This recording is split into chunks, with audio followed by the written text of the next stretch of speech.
Thank you all. Please be seated. Ralph, thanks for the invitation. Thanks for the gift. It was planted by the first George W. I'm glad to be here at the Rotary Club.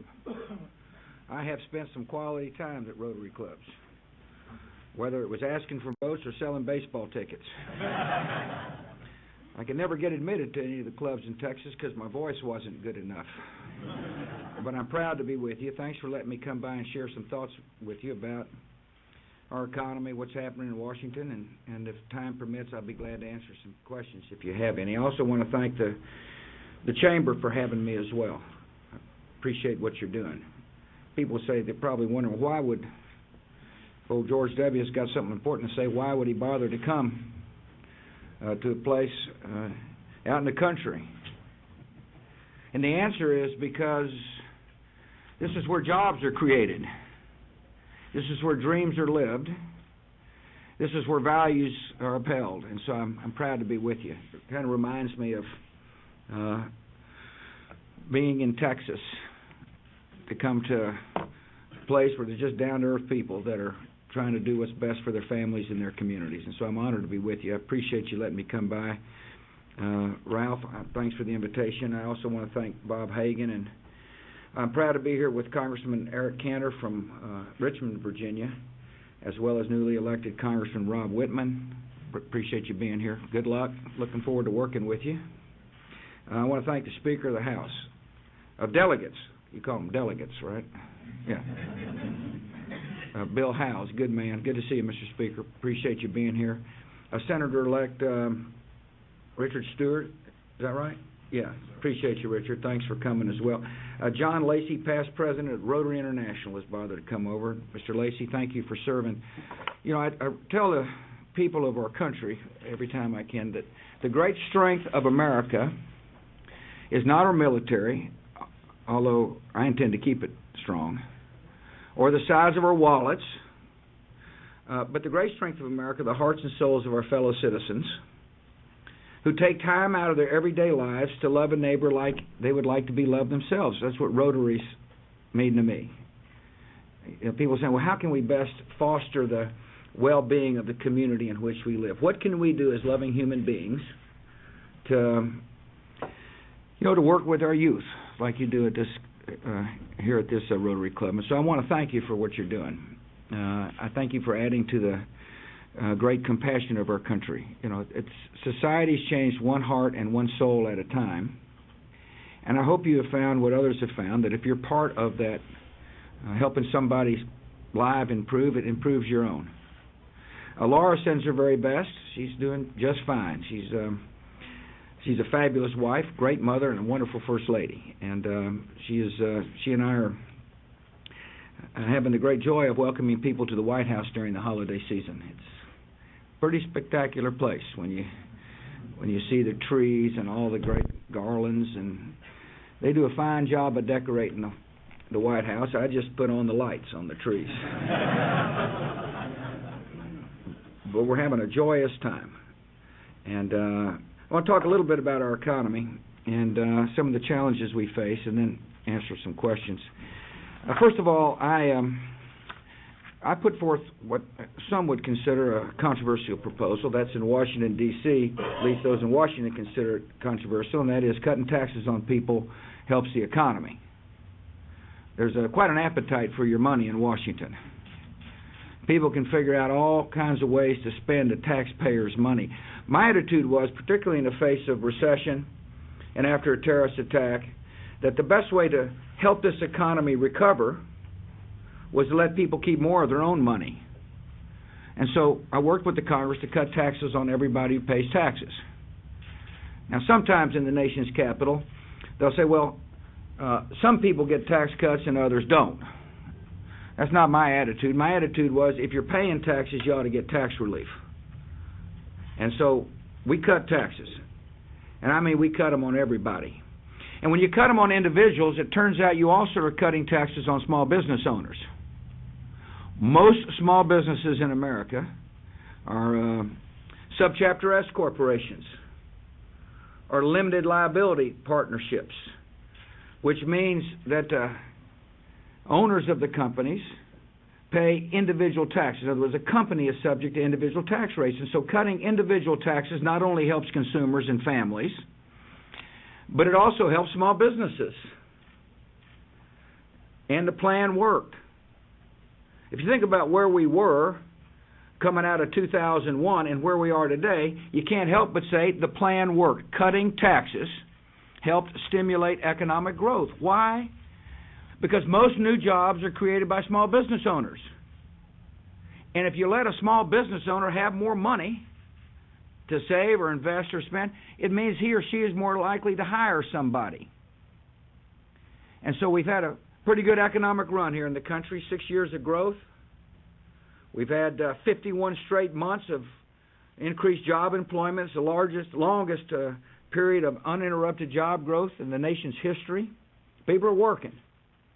Productivity is high. In other words, our economy is becoming more productive as a result of the advent of new technologies, and that means people are more likely to get paid more. And yet there's some challenges. There's a credit issue and a housing issue.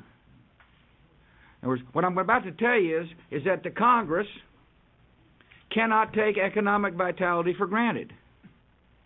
There's some positive things Congress can do to make sure that the economy continues to grow and people are working and realizing dreams. And there's some negative things they can do. And the most negative thing that Congress can do in the face of some economic uncertainty is to raise taxes on the American people. If you want to figure out a way to slow this economy down, just start taking money out of people's pockets, or making it harder for small businesses to grow and invest. So one thing I want to share with you today is I'll veto any tax increase. I don't think Congress needs more money. I think they need to learn how to set better priorities. And that's what you're watching play out here in Washington. And the President submits a budget, and then the Congress can either accept it, run over it, ignore it, and then the Congress, the Constitution wisely gives the President veto power in order to make sure the President stays involved in the process. And I'm pleased to report that we're making some pretty good progress toward coming up with a fiscally sound budget, one that meets priorities, helps on some emergencies, and enables us to say that we've been fiscally sound with the people's money. The next couple of days will be interesting to watch. As I say, I'm hopeful, and I appreciate those on Capitol Hill who are working hard to come up with a good appropriations package. And that appropriations package, by the way, must also include funding for our troops in harm's way. Now, I understand people in Washington and people around the country may not have agreed with my decisions on how to protect America. I know that, and that's fair. That's what democracy should be all about. When people have a difference of opinion with the president, they ought to feel comfortable expressing that difference. And it turns out quite a few citizens are willing to do that. But there should be no difference of opinion when it comes to making sure our troops have the funding they need. And there should be no difference of opinion about whether our commanders on the ground ought to be those who decide or those who recommend to the President and the Congress the best way to proceed.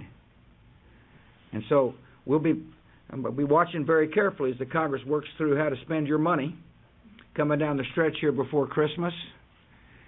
They can't have any gimmicks, accounting gimmicks in there, or sometimes they'll use the appropriations process to pass law that otherwise didn't make it to the floor of the House or the Senate. I'm sure that doesn't happen, Mr. Speaker, and sometimes it happens in Washington, though. And so I'm looking forward to working with them to come up with a good bill. But they need to fund these troops, and they don't need to be put in an artificial timetable for withdrawal. on the money that we're asking to make sure the men and women who courageously serve the United States of America have what it takes to do the job they've been asked to do. If the Congress can't get the job done, those jet fumes will start to be moving out pretty soon here and later on this week. If they can't get the job done, then I've got a suggestion for them. And just pass a one-year continuing resolution. That's all they got to do. If they can't get the job done, like I'm hopeful they will, then all they got to do is just take what's called a continuing resolution, get the people's business done that way, and go on home. They got to make sure they fund the troops, though, on the way out of town. There's another issue that's coming down I want to bring your attention to. And by the way, the House looks like they're coming up with a reasonable plan, Eric and Rob. And so we're watching very carefully. I don't know if you ever heard of the alternative minimum tax. Well, this was aimed at super rich years ago, but the plan wasn't indexed for inflation, and all of a sudden middle-class citizens are fixing to be stuck with this bill, and Congress needs to fix the AMT. And they need to do it quickly. And the Senate, by the way, passed a good version of an AMT fix, so you're not going to get stuck with a higher tax bill. And by the way, it's just not individuals.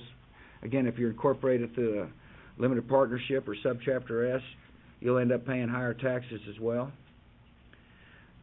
But they need to move quickly on this piece of legislation, because the longer they delay, the more likely it is that $75 billion of refund checks that'll be late. People will be wondering why they didn't get their refund check on time. And the answer is because there's been a delay in the AMT fix. Now, the positive news is the Senate passed a good bill, and the House of Representatives needs to get it done quickly. People are concerned around this country about housing. Here's my attitude on housing. 1, the government should never bail out lenders. 2, some people bought a house that they shouldn't have been in the market.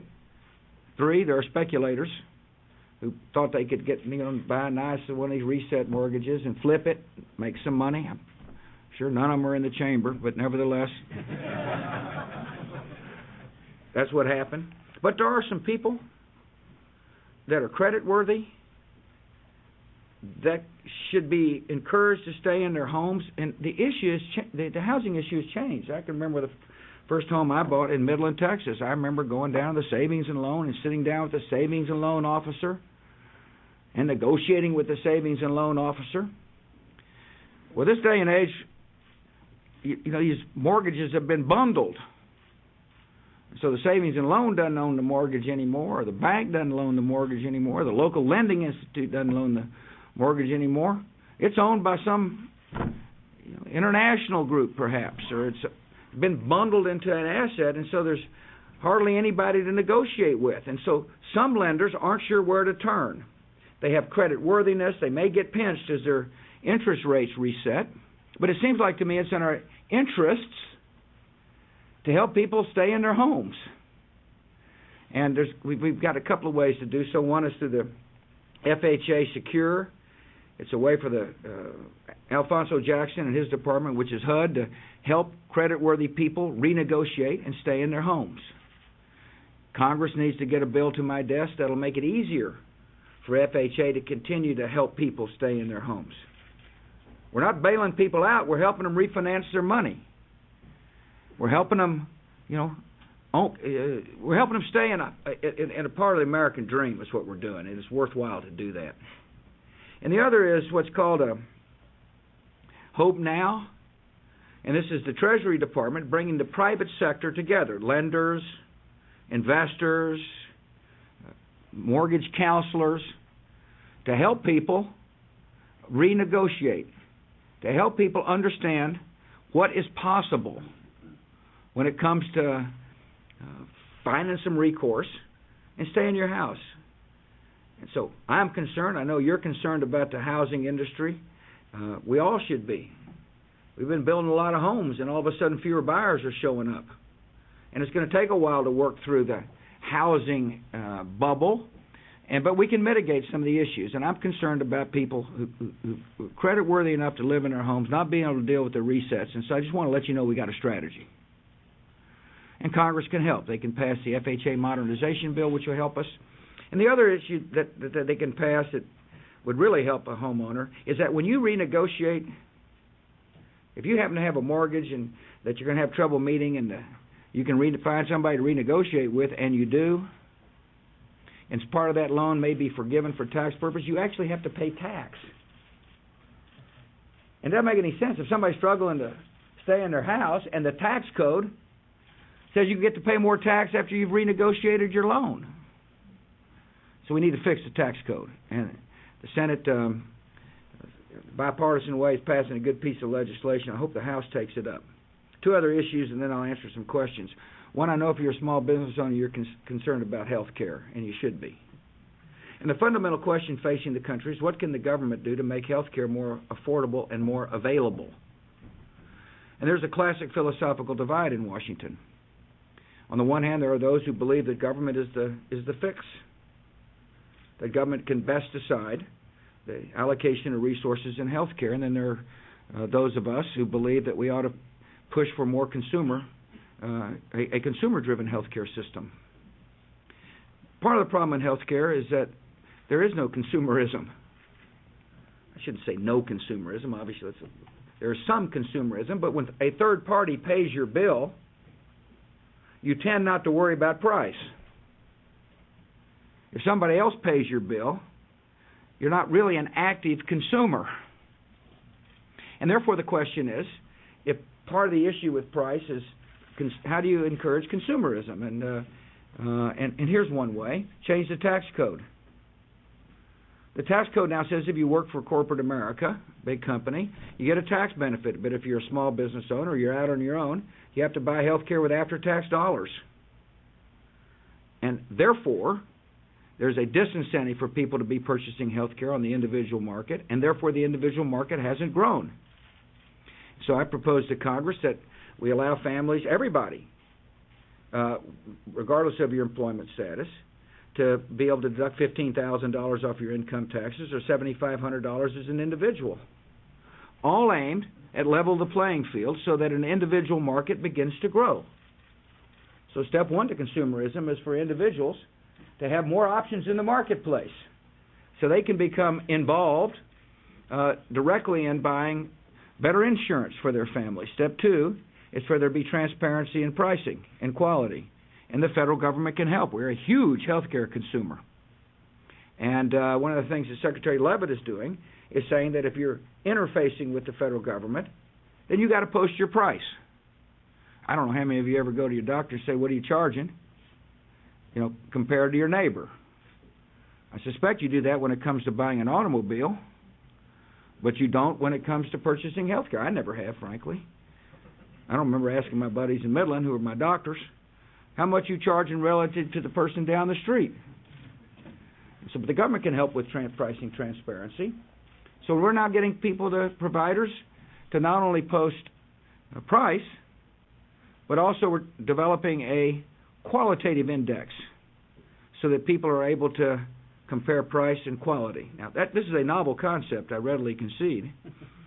But if you're interested in more consumerism, then there has to be transparency in the healthcare industry. Third, there needs to be products like health savings accounts expanded. If you're a small business owner, I strongly urge you to look at a health savings account for a way to, help your employees or yourself save for everyday expenses, medical expenses on a tax-free basis, and coupled with a catastrophic health plan. The whole purpose is to give you more decision-making in your health care, with your health care, and portability. Because one of the issues facing America, particularly if you're a youngster, is can you take your health care plans with you? It turns out most young Americans have changed jobs like 7 or 8 times by the time they're 35 years old.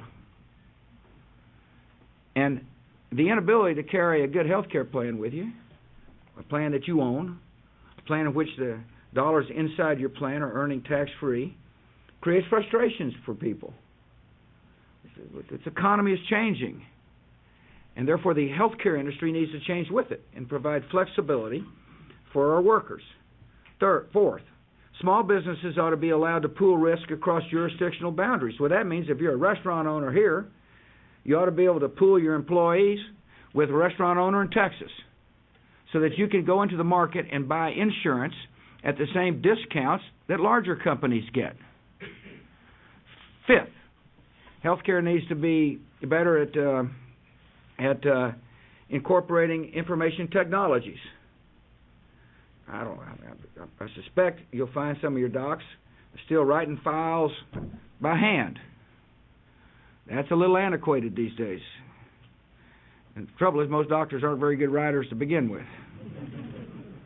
And so we're using government leverage to help information technology take hold so that there's higher productivity increases in healthcare, less inefficiency and waste. My dream is for all of us to have a medical electronics record within a decade. My only caveat is we want to make sure that your material is private, that nobody can access it. It's your material alone. But nevertheless, it makes sense for all your medical records to be on a single chip, which will help take the inefficiencies out of healthcare and help keep the pressure off costs. Finally, if you're truly interested in making sure healthcare is available and affordable, then you need to join the outcry on these frivolous and junk lawsuits. There are too many lawsuits running too many doctors out of practice. We have an OBGYN crisis in America in some states because junk lawsuits are making it impossible for people to practice their skills, and they get sick of it and say, I'm out of here. I don't want to practice anymore. And plus, every time there's a lawsuit, it drives up the cost of medicine. And it means you have to pay more. Because why? Because many doctors practice defensive medicine. They say, well, if I'm fixing to get sued, I want to make sure I administer as many tests as possible so that my practice and my techniques can stand up in a court of law, which runs up the cost of medicine. Now, obviously, there needs to be recourse for malpractice. Nobody wants to deny anybody their right to have a claim in the court of law. It's one of the great things about America is if you got a claim, you ought to be able to take it to the court of law. But we can pass law that protects somebody's right to go to the court of law and do something about these junk lawsuits. And, you know, it's tough. Boy, the trial lawyers are tough in Washington. Not in all due respect to the trial lawyers here. You're very powerful politically. We got the bill out of the House of Representatives. Time and time again, it got blocked in the United States Senate.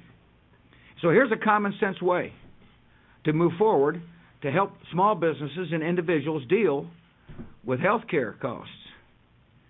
And that stands in contrast to those who really believe the federal government can run it better than the individual consumer. And I'm not saying those are bad people who articulate that position. I'm just telling you I think it's wrong for America. Finally, energy. We're too dependent on oil from overseas. That sounds strange for a Texas guy to say, I know.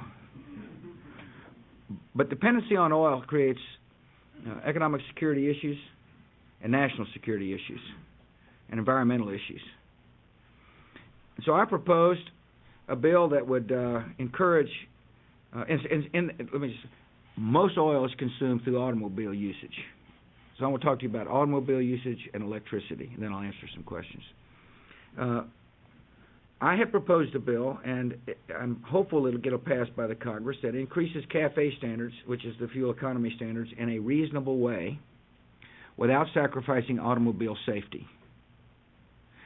And I've also proposed that we reduce gasoline usage by 20% over the next 10 years by using alternative fuels. Now, I wouldn't have done that, and I think it's practical and possible. If you're a hog grower, I suspect there's not too many around here, but you're a little concerned about the use of ethanol with corn at its base because the price of corn's high. Ethanol is beginning to spread in the Midwest, and it's causing the price of corn to go up. And but that's going to be relieved as a result of research and development. One of these days, the scientists tell me, and I believe, that we'll be able to manufacture fuel for your automobiles from switchgrass or biomass or wood chips. And then all of a sudden, if you really think about it and are optimistic about America's capacity to use technology to change our way of life, then all of a sudden you begin to see the rationale for saying that we can reduce gasoline usage by 20% over the next 10 years. I believe it's coming. I really do. I also believe that a part of that mix is going to be new battery technologies that will enable you to drive the first 40 miles on electricity. And for those of you who are worried about the size of the vehicle, it won't look like a golf cart. It'll be a normal-sized vehicle.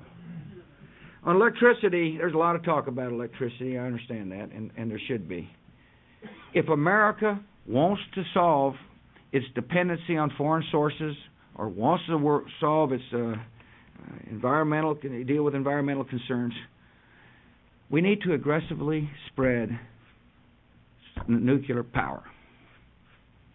If you're genuinely an environmentalist, if you're worried about greenhouse gases, then you need to be in the forefront of supporting nuclear power plants. If you're worried about whether or not we can continue to have the electricity necessary to foster economic growth and vitality, you ought to be for nuclear power.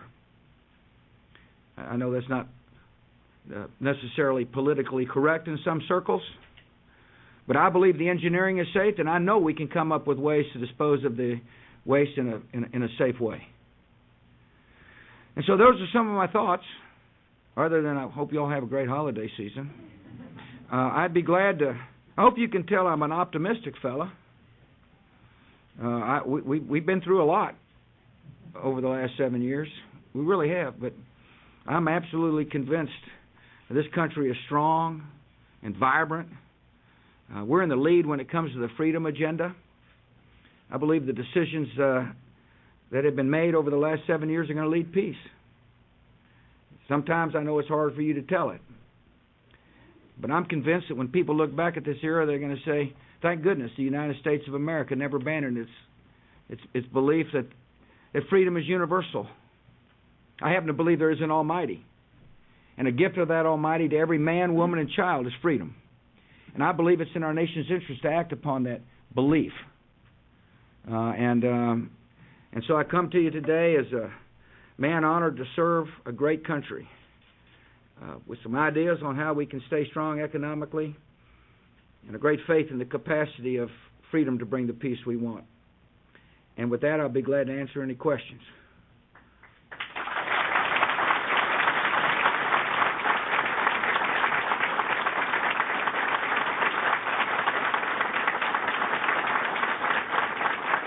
From anybody other than the press corps.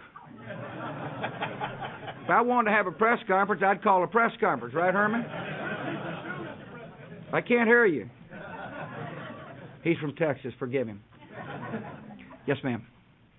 I'm from that county outside of Texas called Oklahoma. There you go. And We love Oklahoma and Texas, except when you come down and beat our football teams. that is a bad thing. They seem to be closing a lot of the refineries and capping off different oil wells, Right. etc. Are they saving our oil, or what are they doing? Now, what happens, an oil field plays out, and many of the fields you're referring to in Oklahoma or parts of Texas are just old, and there's little to recover.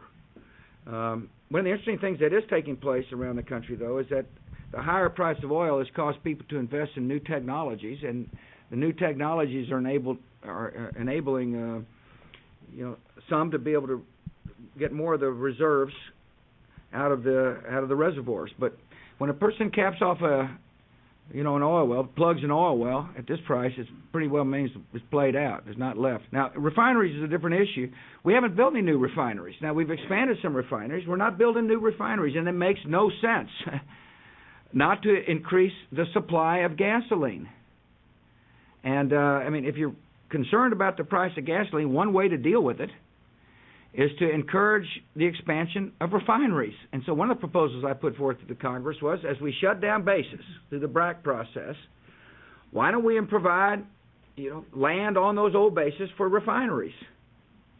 and to encourage the expansion of refineries here in the United States. And it's just, anyway, there are some who I don't know why they wouldn't be for something as commonsensical as that. I'll tell you another thing we ought to be doing is we ought to be exploring for oil and gas in the Arctic, up in Alaska.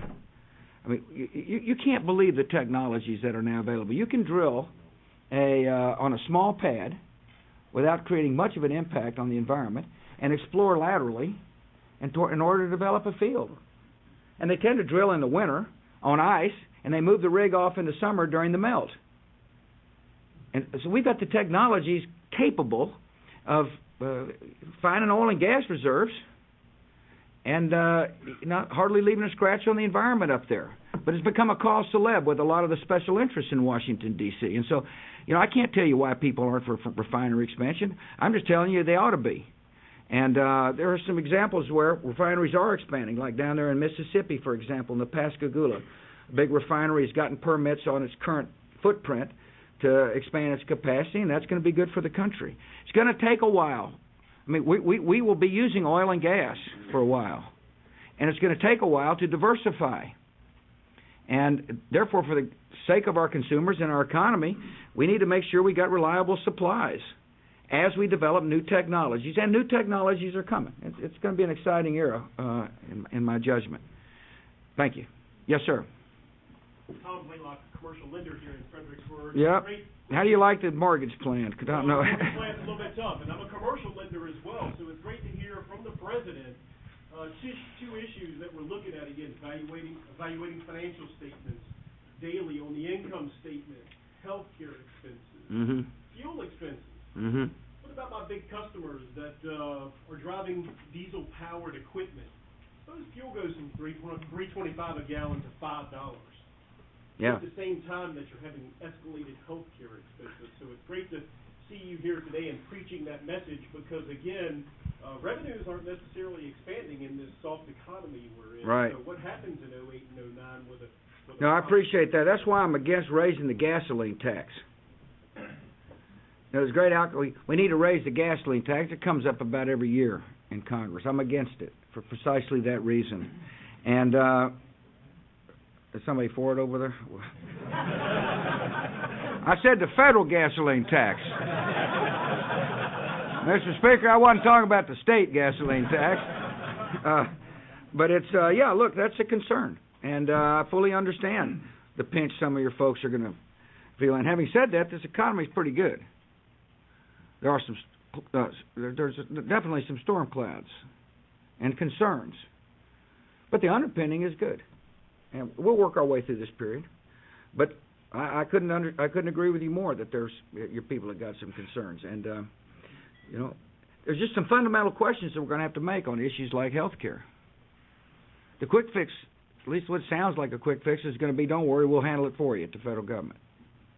And to me, that would mean that the greatest health care system in the world would head toward mediocrity quite rapidly.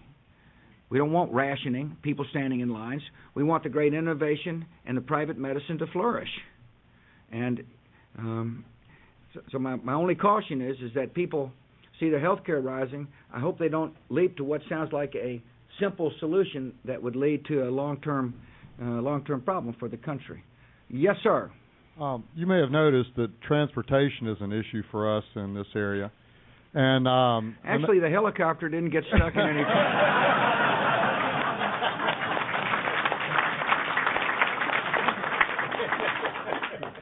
Okay. And I was wondering...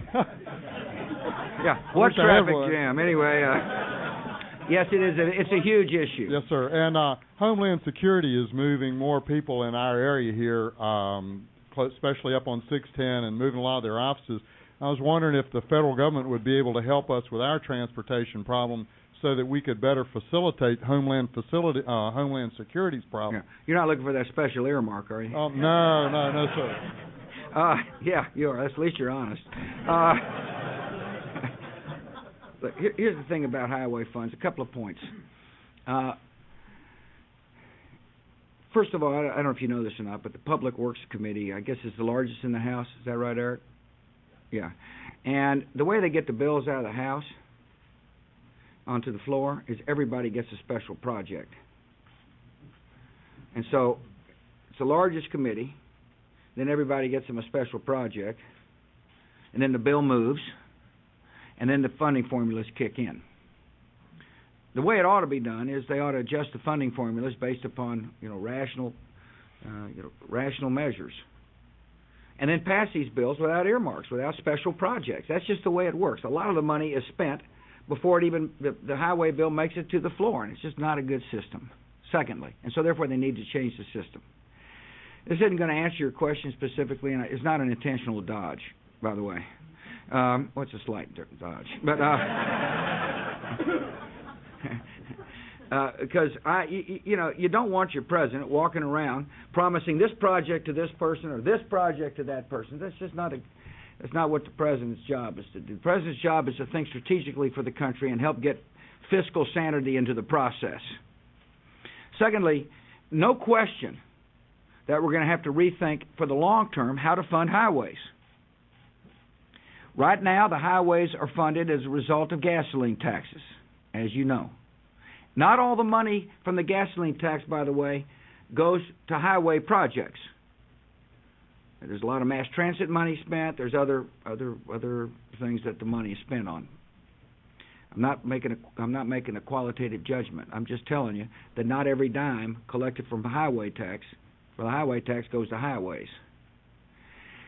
Automobile. I just told you that we're going to become more efficient with our automobile. We're raising our fuel efficiency standards. In other words, cars and new technology and electricity are going to change how often people go to the pump. And so the source of revenues that have been kind of the staple of the interstate highway system since the 50s is going to change a lot.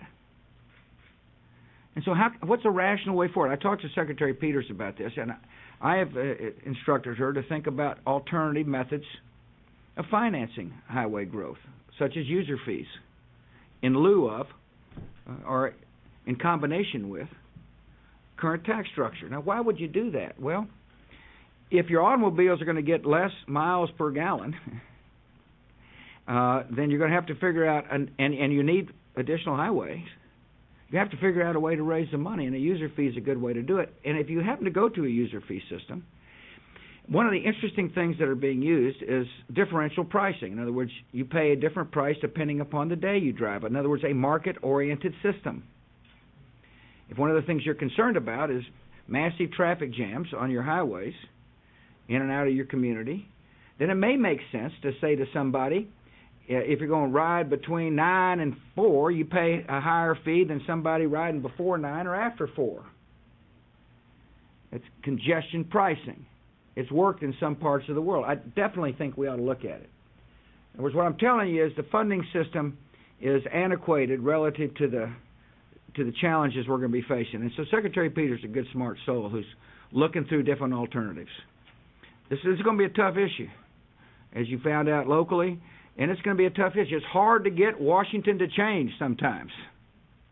And but we will do our part. She's, by the way, very much engaged in making sure that the air transportation system is more modern. One thing we did over Thanksgiving, and we'll again do for Christmas, is take away some of the, military flight lanes and provide them for commercial airlines. But the truth of the matter is, we need a more rational way of allocating gates amongst airlines so that there is rational, a market-driven system in place. And anyway, I'm not going to answer your question on the special deal. Yes, sir. I'll leave that to your congressman. Fredericksburg and Stafford area is a high-cost living area, and all the proposals for FHA, VA, and conventional loans are tied to the Fannie Mae, Freddie Mac limit of $417,000. Yeah.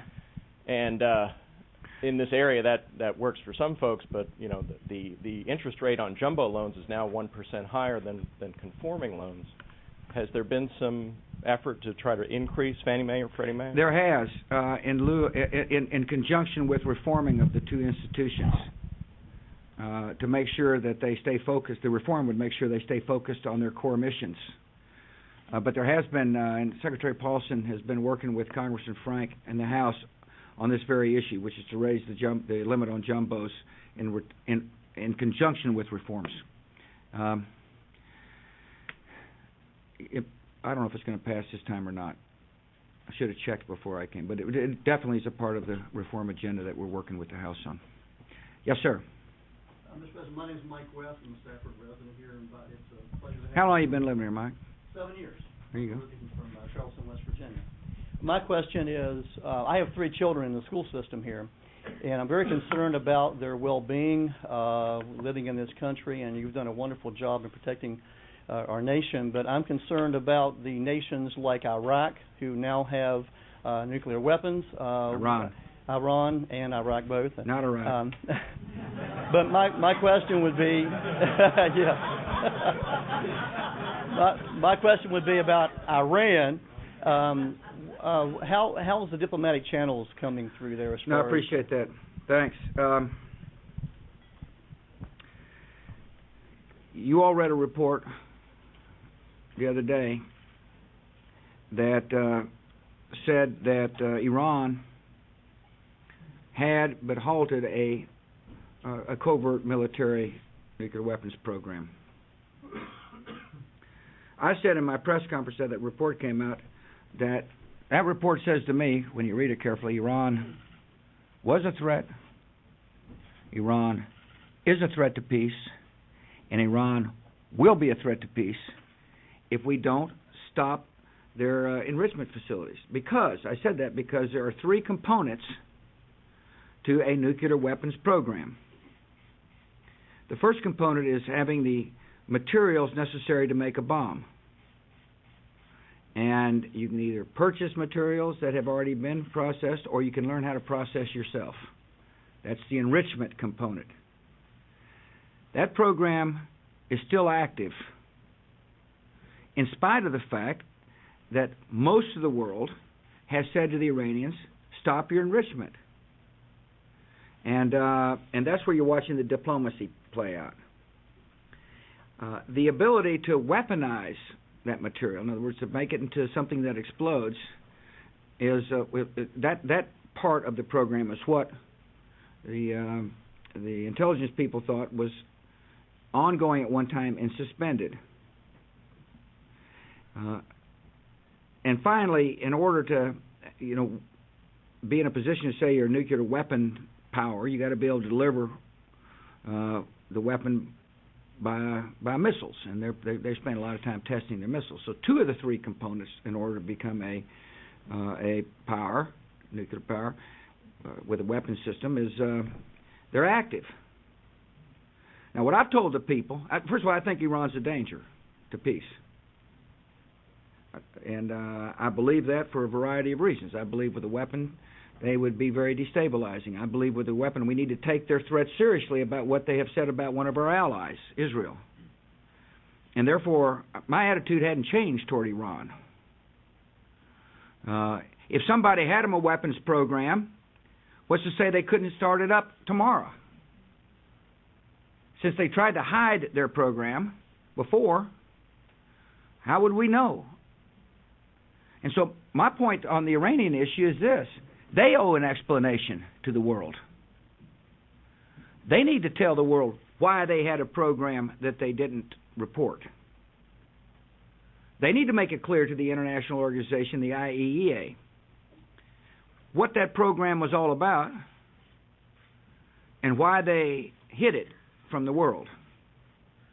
And so Iran is a danger, and we will continue to work with friends and allies to convince them that it is in their interests to suspend their enrichment programs. And if they do, there's a way forward for them that is different from the way that the path they're headed down now. They're heading down a path of isolation right now and economic sanctions. We passed 2 resolutions out of the UN, and Condi Rice is working on a 3rd. And my message to the Iranian people is, one, we respect your history and traditions. It's your government that is isolating you from the world. It's the decisions that your government has made that's making it more difficult for you to put food on the table, making it more difficult for your family to realize their dreams. And there's a better way forward for the Iranian people than to have a government that is non-transparent, that's hidden a program, and that refuses to listen to the demands of most of the civilized world, which is suspend your program. Interestingly enough, today Russia sent some enriched, or in the process of sending enriched uranium to Iran to help on their civilian nuclear reactor. If that's the case, if the Russians are willing to do that, which I support, then the Iranians do not need to learn how to enrich. If the Iranians accept that uranium for a civilian nuclear power plant, then there's no need for them to learn how to enrich. And so I appreciate your question. I will tell you, sir, that the doctors and nurses providing our military health care are fabulous. And the health care these troops are getting is excellent. No ands, ifs, or buts about it. The bureaucracy, however, needed to be reviewed and fixed. You taking these kids, unlike Vietnam, they're getting wounded in Iraq. They're coming straight off the battlefield, getting fine care there. If need be, they're in Germany getting intensive care, and they're here in the United States of America. Laura and I are going to Bethesda and Walter Reed on Wednesday and Thursday. 2 reasons. 1, to tell those troops we love them, and 2, to tell those docs and nurses who are working overtime to give them fabulous care. This country appreciates what they're doing. Now, as you read the Walter Reed deal, that was a bureaucratic foul-up. Secretary Gates moved on it very quickly. It should show you our intensity in making sure that our troops get the very best care. The veteran system, in our judgment, can be fixed and improved, and that's why I asked Bob Dole and Donna Shalala to come together to make sure that veterans benefits match the needs of these troops coming out of combat in Iraq and Afghanistan. We got to make sure that here's what happens. You get transferred from the Department of Defense into the Veterans Administration, and sometimes that transfer isn't too smooth. And so we believe there ought to be a seamless system. There needs to be health information technology for our troops. Our families need to have a case study. A caseworker with them all the time. And so we're making good improvements, and we've addressed the bureaucratic shortfalls. We'll probably find others. But you need to know, sir, that I am absolutely convinced. I can look the parents of and loved ones of the troops in our eyes and say your kid is going to get fabulous health care, and they deserve it. Yes, sir. Thank you, Mr. President.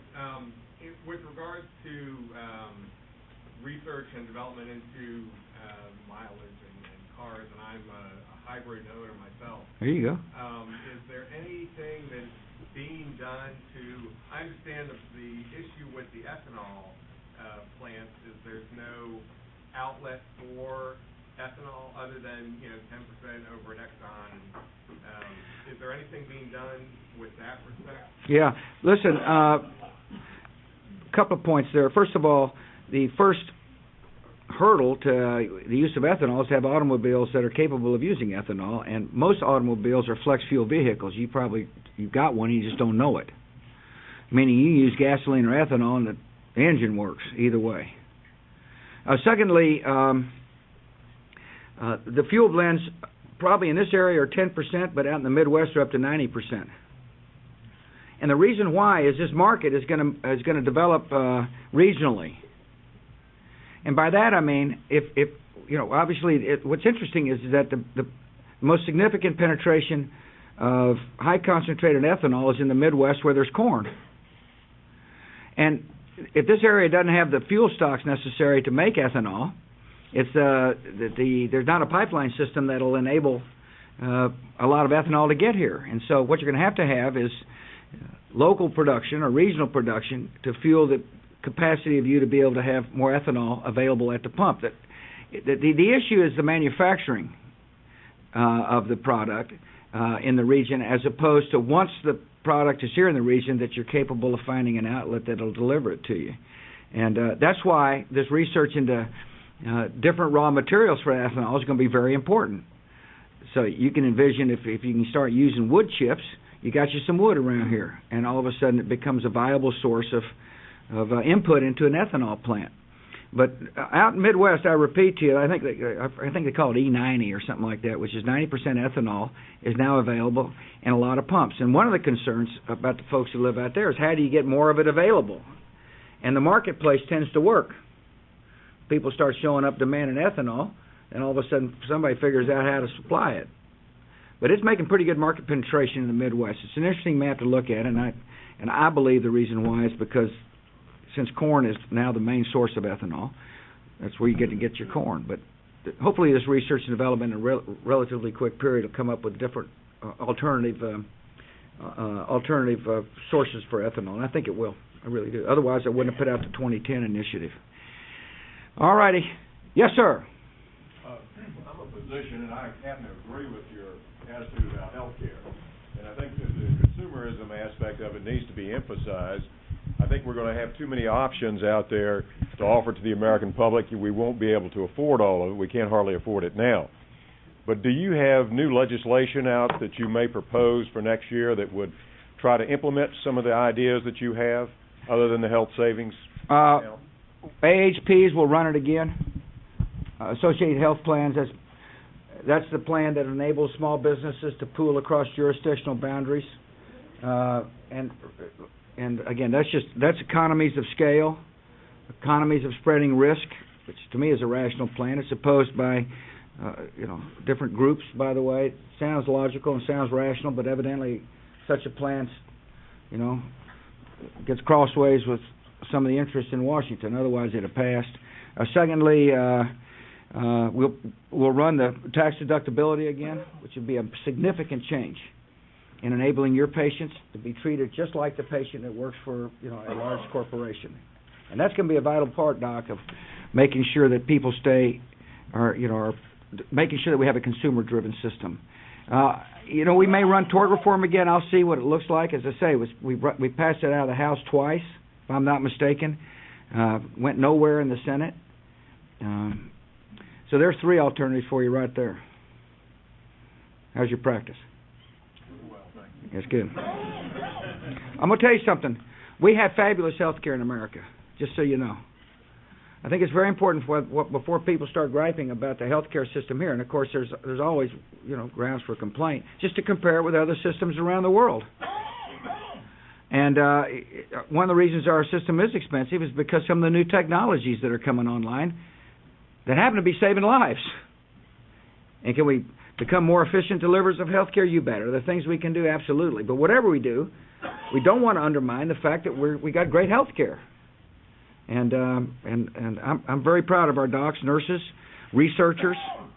There's some just fabulous research going on in our country. And to me, that's in our national interest that we spend money on medical research so that we can stay on the leading edge of change. Then one more, and now I got to get home. Yes, ma'am. Hi, Mr. President. I'm Kate Hopper, and I wanted to extend my holiday wishes to you and your family. Thank you. My Thank you. entire family. I'm fired up about the holidays. I wanted to ask you, I'm a financial advisor here in Fredericksburg, and I wanted to ask you what your thoughts are on the market going forward for 2008, and if any of your policies would make any difference. No, I appreciate that. Was it Kate? Yes. Yeah. No.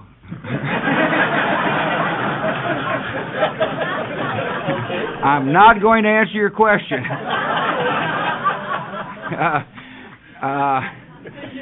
If I were an investor, I would be looking at the basic fundamentals of the economy.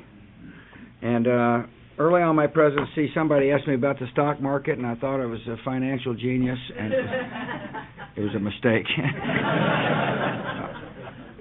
The fundamentals of this nation are strong. One of the interesting developments has been the role of exports and overall GDP growth. It's when you open up markets for goods and services, and we're treated fairly, we can compete just about with anybody, anywhere. And exports have been an integral part, at least of the third quarter growth. But far be it from me. I apologize for not being in the position to answer your question, but I don't think you want your president opining on whether the Dow Jones is going to be. You're going up or down? I appreciate you giving me a chance to come by. In the old days, the entourage wasn't quite as big, but we're glad that you welcomed us all. I really do hope your families have a blessed Christmas and a holiday season. May God bless you all, and may God continue to bless our country. Thank you very much.